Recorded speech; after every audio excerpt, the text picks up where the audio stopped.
ఎంతో ప్రతిష్టాత్మకంగా గత పాలకులు ముఖ్యంగా వైసీపీ గవర్నమెంట్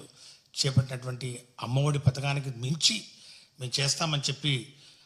ఈ యొక్క తల్లికి వందనం అనే పథకాన్ని ఎలక్షన్లప్పుడు ఉదరగొడుతూ ముఖ్యమంత్రి గారు, ఉప ముఖ్యమంత్రి గారు, బీజేపీ నాయకులు అందరూ కూడా దాన్ని ఎన్నికల్లో ప్రధాన హామీగా చెప్పినటువంటి అంశాన్ని పూర్తిగా తుంగలో తొక్కుతూ దానికి ఇచ్చినటువంటి కేటాయింపులు కూడా ఎక్కడ కూడా అమలు చేసే దిశలో చిత్తశుద్ధిని ఎక్కడ కూడా కనిపించిన పాపాన పోలేదు. అదేదో సామె చెప్తారు, ఈ యొక్క సర్కారు యొక్క వ్యవహార శైలిని మరి ముఖ్యంగా ప్రజల